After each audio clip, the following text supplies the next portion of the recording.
Federico Zampaglione. And welcome back, Federico. What are you doing here in Trieste? Oh yeah, we've just premiered The Well yesterday in this beautiful and ancient theater. So I'm very happy because I've seen people reacting very well to The Well. It was an Italian premiere. Definitely keeps you at the edge of your seat. What can you tell us about the movie for those who haven't seen it? Oh, this is a real horror.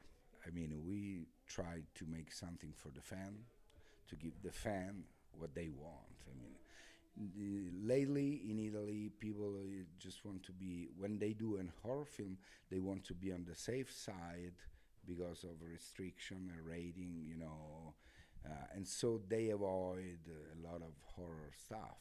But we really wanted to go straight to the point and make something that reminds me a little bit to Halloween. How do you call that? Ghost. Sorry. How do you call the tunnel with the horror stuff in there? Like a ghost tunnel? Ghost train. Ghost train. The Oh, ghost yeah. train. I'm sorry. Ah, it's okay. All right. But this is, and you did. This is your third movie, horror movie. Yeah, the first one was Shadow, a movie that I made in 2009, more like an atmospheric, with some kind of creepy and violent moments, but off camera, the majority of them. It was pretty much atmospheric film. Second one, Tulpa, was an homage to the golden age of the Italian giallo, so black gloves, raincoats, like Argento and all those masters of the giallo. And it was an homage, a real homage, written with Dardano Sacchetti, which was the screenwriter of Argento, Lucio Fulci, so it was more like an homage. This is more like a comeback to the horror, real horror, gothic and very gory. And what I did is mixing together a supernatural story, with a painting and a course connected to the painting.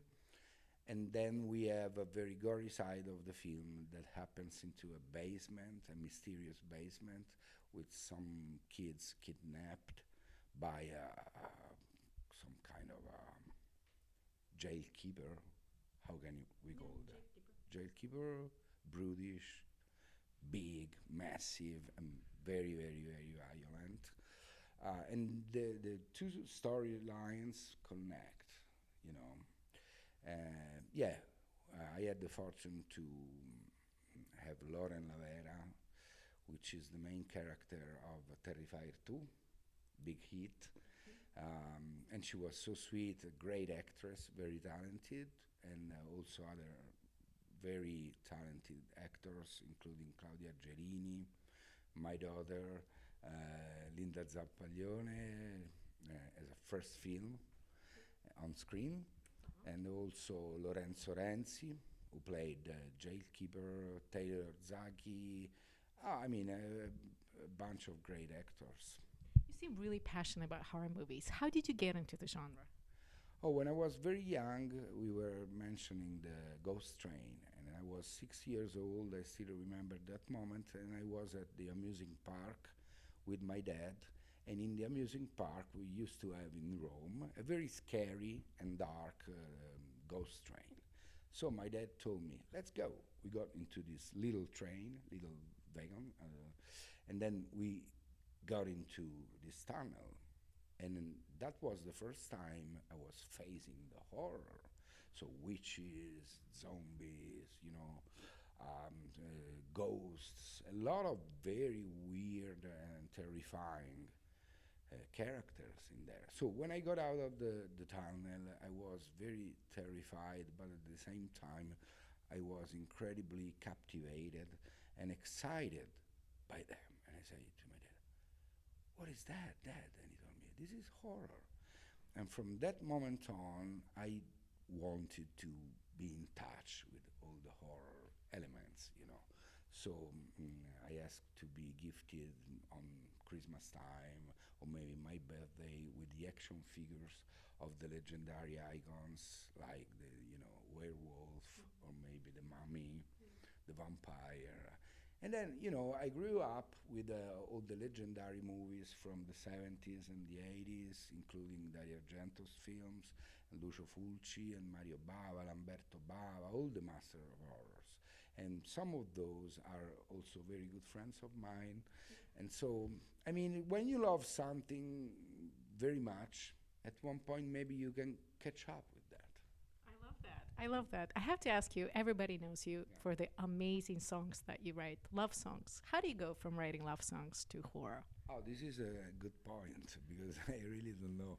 I mean, horror uh, has been before music for me. Yeah, music it was more like when I was a teenager. I started playing the guitar, to date girls, basically. That was, Did it work? this at times, but music.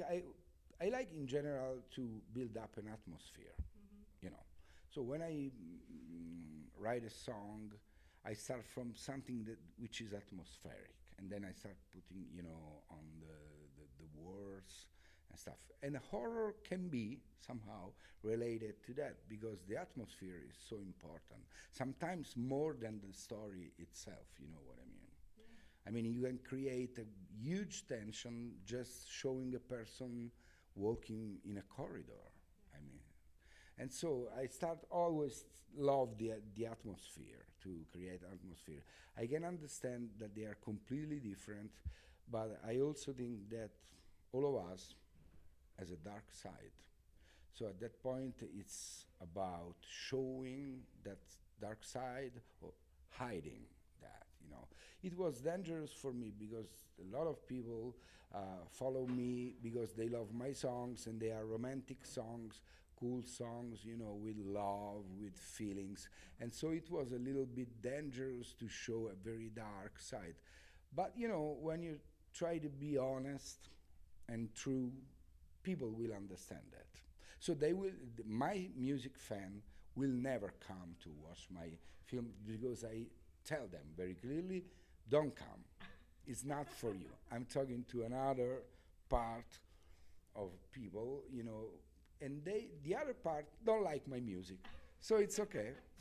You can please everyone. That's so true. And this is your second time in Trieste. Yeah, second time, beautiful city, great place, and this time I had the surprise to see this beautiful ancient theater, big one with a great equipment. So the movie was playing very well, was running very well, the audio, the video, and I was impressed. And also to catch up with my old friend Alan Jones, which is always a pleasure to meet. Unfortunately, we missed the Fright Fest because the movie wasn't ready that time around, but I'm happy to be here.